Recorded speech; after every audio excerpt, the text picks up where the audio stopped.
another sweet treat to your baking repertoire. I can know what you're cooking because it's in front of me and I've already had a little nibble.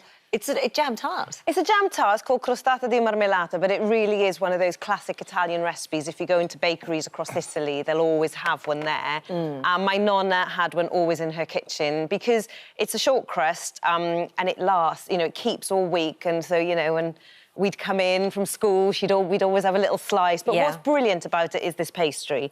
And I'm going to show you how to make it. It's super easy. In here, I have got what is essentially 225 grams of butter. Now, if you think of a block of butter being 250, all I do is I grab a knob of butter, grease my tin, and then the rest goes in, so you don't even have to weigh that part. That's handy. It goes in with your flour, and what you're looking for, but it's already done, is fine sand, a bit like when you make an apple crumble. So we got our flour and our butter in there, and into that, then, really simple, goes sugar. There it goes. 5 egg yolks. Oh, right. Just the yolks. OK. Whole lemon zest. And this really does. You'll smell the pastry's got, like, this is my nonna's recipe. It's got that lovely perfume of the lemon. And a teaspoon of baking powder. And that... whiz, whiz, whiz. Whiz, whiz, whiz. Does it not want to go on? Will turn into... We can pretend. We can pretend. We can pretend.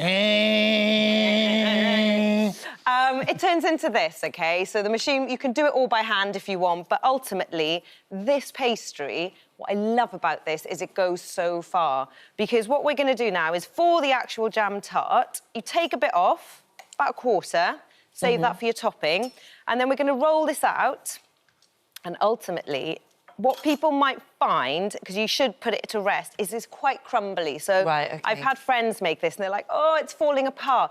But you know what's brilliant? And this is where kids can get involved. You can literally squash it in your tin like that. You really don't have to worry about being... So, you know, on the sides, if you've got a bit that's falling off, it's so forgiving that you just do that, squidge it in. patch it all together, OK? You don't have to worry. And then when you've got it lined in your tin... jam. Now then, the traditional... Oh, so you don't bake that first? No. Oh, no, so this goes in. Now, the traditional recipe is asked for plum jam, and the reason being it's a bit more tart, because the pastry is sweet, so you don't need... but do you know what? My kids... you can do this with Nutella, or, you know, a chocolate spread, lemon Well, we've got raspberry and we've got plum here. And if I'm honest, I prefer the raspberry. Do you? Well, there you go. You see? Although I would have thought the quality of your jam is quite important. Well, absolutely. This tastes my nonna would make... like good jam to You've me. got to have good jam. Nonna would make, she'd go and pick the plums and then judge the amount of sugar. But for me, a tart jam is always better because it will really balance that lovely pastry. But once you have put the jam in, there it goes, what you do, and again, I love it because the kids can do this, you're going to cut strips with the lovely, here's the pasta cutter coming into its own again, cut lovely strips with that leftover bit that we cut off at the start, and then what's great is, again, it's so forgiving. You can make blunders on the edge. It doesn't matter. If it comes apart, you just patch it together, because when it cooks, it looks incredible. And we're going to form this lovely lattice here, like that. And so when you cook that, the jam doesn't go like... No. You know when you cook sugar and it goes a bit funny? No. What will happen is when you cook it, the jam will be very soft, so you've got to let this cool before you pull it out of the tin, because the jam will be like liquid when it's hot. And molten. And molten, yeah. So that's the bit. You really do need to let the jam cool. But look, if you fold over the edges, can you see it's all sort of crumbling? It doesn't matter. Oh, I see. Because... the reason it's crumbly is because the butter, and you want that because it just makes it super delicious. Really, that's why the recipe is what I like it best, is. and I was just eating the lot.